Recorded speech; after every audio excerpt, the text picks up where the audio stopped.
untuk arsitektur, arsitek di Indonesia itu belum banyak seperti di luar. Oke. Jadi saat itu saya tuh melihat ini nih apa gambar kerja. Bapak saya kan sipil. Jadi saya lihat gambar kerja di situ, ih seru kayaknya.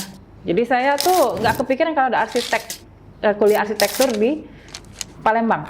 Saat itu saya mikirnya ada di luar, tapi pas sudah tahu ada di Palembang ternyata ada, udah saya pilih. Akhirnya saat itu Sekolah Tinggi Teknik Musi yang memang konsen saya di dalam arsitektur itu konservasi arsitektur.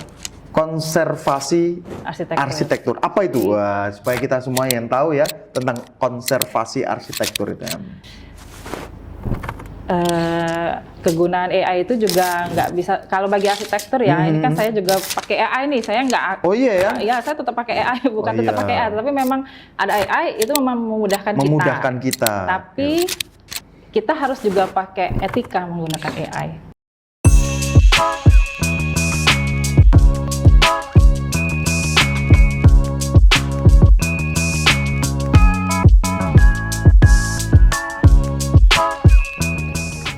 Hai Sobat UKMC dimanapun Anda berada, jumpa kembali dengan podcast UKMC COD, Coba Obrolin Dulu. Tepuk tangan untuk kita semua. Kali ini kita hadir dalam episode yang ketiga, mau ngobrolin tentang dunia arsitektur. Dunia di mana kita mengenal bagaimana orang mendesain, tata ruang, bangunan, dan sebagainya. Nah, kita mau lihat bagaimana masih relevankah skill atau kemampuan arsitektur di tengah berkembangnya AI, di mana orang bikin desain tertentu dalam sekejap. Nah, apakah AI ini menjadi ancaman bagi arsitektur atau justru semakin mempermudah orang bekerja di dunia arsitektur? Maka kali ini kita menghadirkan salah satu orang yang berkompeten ya, yang memiliki kompetensi tentang arsitektur, yaitu dosen arsitektur di Universitas UKMC, yaitu Ibu Susana.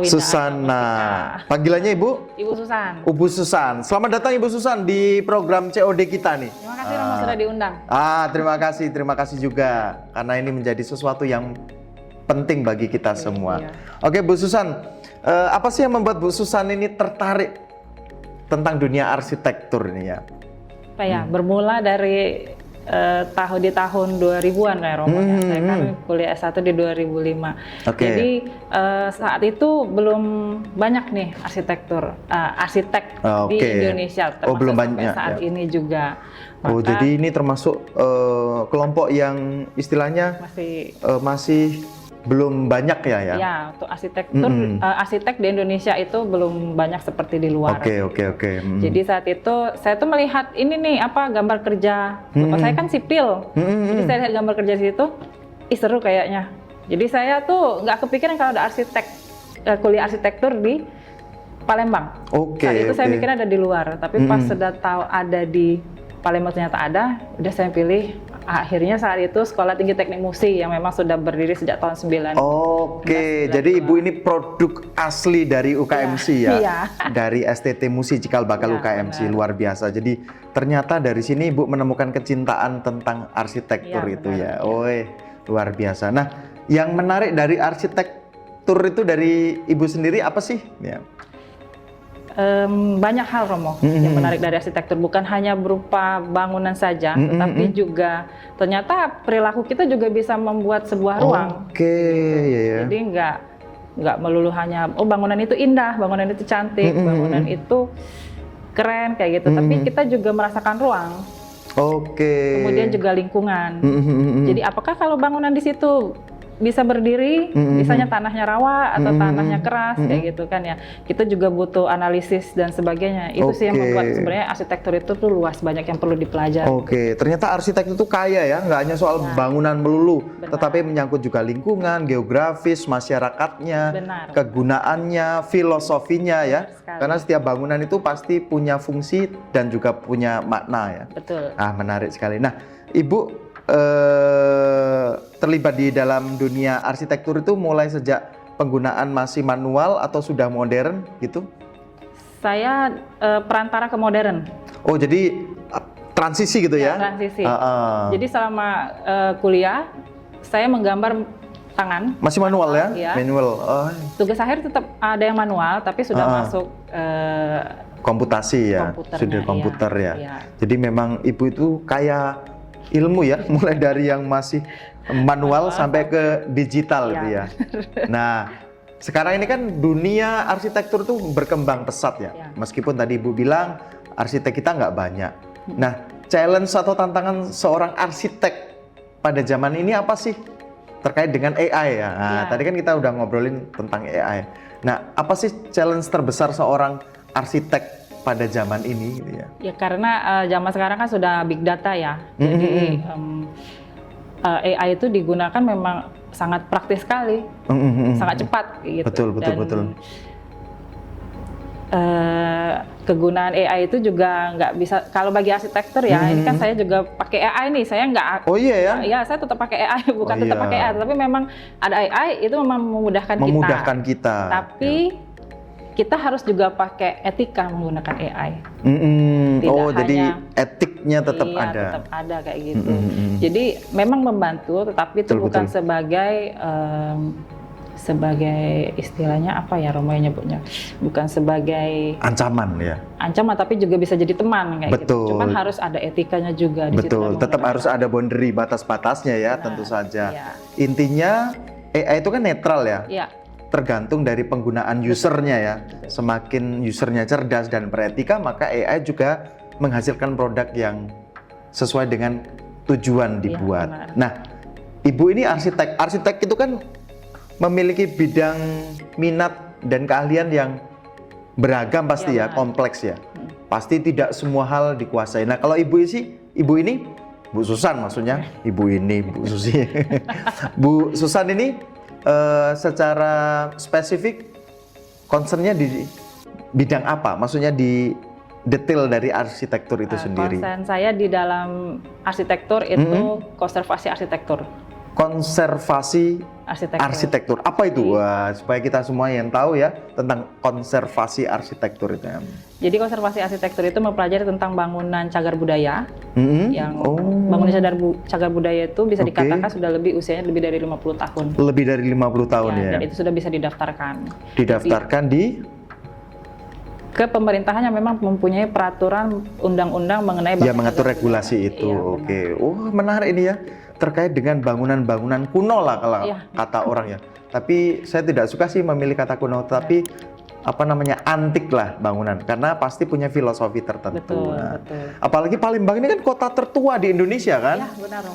Apakah di Indonesia, di Palembang ini ada bangunan-bangunan kuno yang menurut Ibu menarik, layak untuk dipertahankan dari berbagai macam alasan ya? Tidak hanya histori, tapi juga mungkin teknik-teknik arsitekturnya yang layak untuk dipertahankan gitu ya. Di Palembang ini banyak Romo yang bisa dipertahankan. Oh banyak ya? Banyak. Cuman memang pengetahuan atau pemahaman mengenai bangunan cagar budaya untuk masyarakat itu masih minim. Jadi memang kita ya seperti saya ini yang memang harus terjun ke masyarakat untuk menyampaikan hal tersebut. Kalau mau berbicara, ini contoh bangunannya Romo sampai saat ini yang menurut saya ini identik sekali, khas sekali, itu adalah Masjid Agung. Masjid Agung Palembang itu ya? Itu saya memang mempelajari historisnya dari perubahan bentuknya di tahun 1924, kemudian 1924 ya? Kemudian beralih ke 1930-an, 1940-an itu sampai saat ini itu ada perubahannya. Jadi kita bisa melihat detail siklusnya, tapi tidak merubah banyak, masih itu yang aslinya, cuma memang ada penambahan beberapa di. Jadi ada transformasi dari zaman ke zaman tentang cagar budaya. Kemudian juga kantor wali kota itu juga identik itu dulu kantor ledeng. Kantor ledeng itu dulunya. Belanda. Sekarang jadi kantor wali kota. Betul. Kemudian Museum Sultan Mahmud Badarudin II. Museum Sultan Mahmud Badarudin II. Itu dulu rumah tinggal Sultan Mahmud Badarudin. Oh, pahlawan nasional itu ya. Luar biasa. Yang diasingkan ya ke Ternate Gitu Romo. Nah, menurut Ibu, itu kan cagar-cagar budaya yang dibangun entah itu oleh pemerintahan Belanda atau juga kearifan lokal. Nah, kalau yang kearifan lokal itu yang menarik bagi Ibu apa sih? Tentang konsep bangunan arsitektur bangunan-bangunan di Palembang misalnya. Kearifan lokal ya Romo. Rumah panggung. Rumah panggung rumah ya? Rakit. Yang sekarang sudah nggak ada tuh rumah rakit, Romo. Oh, rumah rakit, ya. Ini saya belajar dari kota lain ya, di Kalimantan betul. Di Kalimantan kan ada namanya rumah rakit atau dengan rumah lanting. Rumah rakit atau rumah lanting? Ya. Itu di Kalimantan. Oh, Kalimantan. Jadi sebenarnya kalau di kita rumah rakit, tapi di Kalimantan itu rumah lanting. Nah, rumah itu lanting namanya ya. Masih terkonservasi dengan baik. Nah, di tempat kita ini rumah rakitnya kan di kapal-kapal. Kalau dulu sebenarnya memang kapal, tapi ada juga yang bentuknya seperti rumah gitu ya. Ya, pakai kayak apa namanya?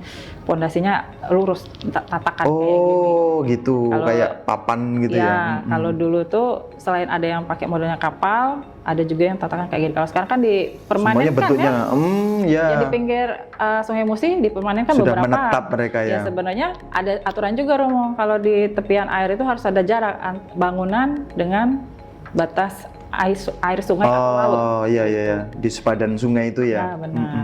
Cuma ini saya lihat beberapa kayaknya ada yang itu ya, kita nggak tahu ya urusan pemerintah itu. Betul. Jadi ternyata nggak semua yang lama itu membosankan ya. Ternyata ada hal-hal yang menarik termasuk terkait dengan bangunan ya. Terkait arsitektur, pasti kan ada value-value yang ingin dihidupi. Nah sekarang Ibu ini dosen nih di UKMC mengajarkan. Nah biasanya apa yang Ibu tanamkan kepada para mahasiswa arsitektur di UKMC ini ya? Nilai-nilai apa selain pasti dengan keilmuan itu jelas. Nah, apa yang Ibu tanamkan kepada para mahasiswa terkait dengan kearifan lokal atau apa? Ya, Romo. Kalau untuk mahasiswa kita memang terkadang kan orang bilang belajar sejarah membosankan. Padahal sebenarnya kita untuk tahu sampai saat ini asal muasal kita tuh dari mana sih? Ya kita mau tidak mau memang harus mempelajari zaman dulunya kan. Jadi anak-anak memang diberikan ada beberapa materi yang mengenai kesejarahan itu. Jadi memang dasarnya dimulai dari Indonesia sendiri. Baru nanti belajar ke Eropa gitu. Nah, dasar-dasar itu yang harus mereka ketahui dulu bahwa di Kota Palembang juga banyak yang bisa dipelajari. Tidak hanya kita harus melihat teknologi, terus bangunan kayak futuristik kayak gitu nggak harus. Tapi sebenarnya futuristik juga bisa digabungkan dengan kearifan lokal, Romo. Betul ya. Nah, itu saya lihat ada beberapa negara kayak gitu pakai. Ada juga di kota di Indonesia tuh ada di Padang. Ini sudah pernah saya kunjungi Padang, Makassar, Toraja. Betul. Ada juga. Jadi bangunan mereka tuh identik. Kalau Padang kan Minang ini ya, bergonjong ya, atapnya itu juga dipakai kayak gitu. Kearifan lokalnya untuk bangunan modernnya. Kalau yang di Toraja itu, bukan Toraja, Makassar, itu kan rumah tongkonan ya. Oke. Nah itu di masjidnya itu Romo pakai kayak gitu. Jadi ada ciri khasnya sendiri masing-masing. Iya. Jadi tanpa meninggalkan kearifan lokal budaya, tapi juga tetap bertransformasi dengan kemajuan zaman ya. Benar. Artinya nilai historisnya dapat, kulturnya dapat, fungsionalnya dapat, tetapi juga kemajuannya juga dapat. Menarik sekali ternyata belajar di UKMC. Nah ini kan kalau kita lihat ini ada macam-macam maket ya yang dibikin oleh mahasiswa. Ternyata bentuknya juga menarik ya. Nah ini ada beberapa yang futuristik ya. Iya, yang ini. Contohnya yang ini. Ini studio perancangan arsitektur 4. Ini kebetulan bimbingan saya juga. Ini buat stadion olahraga saat itu. Stadion olahraga. Stadion olahraga. Ini renang kalau nggak salah. Iya. Iya. Seingat saya ya, Seingat ya, karena sudah agak lama ini. Memang belum nggak kelihatan kolam renangnya, mungkin di dalam. Di dalam. Jadi memang yang mau ditunjukin adalah bentang lebarnya. Nah, jadi ini kan kok biasanya kan orang taunya rumah kecil atapnya ya. Betul. Nah, ini tidak hanya kayak gitu aja, tapi juga arsitektur itu bisa divariasikan bentuknya. Tidak hanya plana, freestyle, tapi bermacam-macam. Jadi menarik, futuristik. Kalau istilah anak muda sekarang itu instagramable gitu ya. Instagramable. Cocok untuk bikin konten gitu ya. Iya, betul. Menarik sekali. Nah, Bu Susan, Ibu sudah berapa lama menjadi dosen di UKMC ini? Udah 13 tahun ya. Udah 13 tahun ya, bergelut di bidang perancangan arsitek seperti ini. Nah, apa yang membuat Ibu bangga dari para alumni atau mahasiswa kita yang kuliah di UKMC terkait di prodi arsitektur ini? Kak, yang saya banggakan sebenarnya sampai sekarang masih kami kontak ya. Terus mereka juga bisa membuat karya itu tidak hanya di Kota Palembang, tapi ada juga di luar, di beberapa. Oh, jadi sudah berkiprah ya, tidak hanya level lokal ya? Iya, tapi ada juga yang di luar negeri, Romo. Oh ya? Itu di angkatan saya atas. Oh ya? Mereka sekarang berkiprah di luar negeri ya? Tetap juga pakai ilmu arsitektur ya? Tetap, ya. Wow, itu sih kita keren, juga keren, bangga. Keren, Jadi kalau misalnya ketemu atau gimana, kita minta tolong ya, tolong isi kuesioner ini dong. Ya dengan cara kita lah, kayak anak muda ketemu anak muda kayak gitu kan. Ya, mereka asik, enjoy aja kayak gitu. Jadi komunikasi sih tetap terjalin, Romo. Jadi itu yang buat saya senang sebenarnya. Mereka juga yang nggak malu-maluin sih di luar. Jadi lulusan UKMC terutama arsitektur ini nggak kaleng-kaleng ya?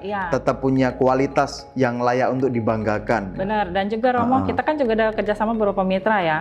Itu mitra itu selalu mendahulukan, Bu, yang penting saya mengutamakan lulusan arsitektur UKMC dulu, Bu. Untuk masuk ke sini. Biasanya kayak gitu, Romo. Ini apa istilahnya, bocoran dikit lah. Oh, ternyata kita menjadi prioritas ya. Iya, luar benar. biasa kalau untuk arsitekturnya menjadi prioritas, Romo. Betul.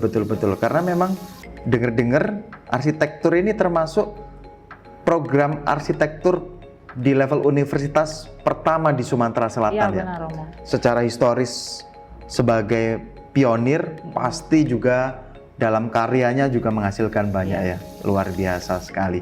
Nah, bagi Bu Susan, mungkin ini ada anak-anak nih, anak SMA yang ragu, pengen kuliah di arsitektur. Nah, apa sih yang perlu disiapkan bagi seorang calon mahasiswa arsitektur gitu ya, di level anak SMA gitu ya? Apa sih kalau mau masuk di arsitektur, apa sih yang harus, skill apa sih yang harus dikuasai gitu ya, menurut Ibu?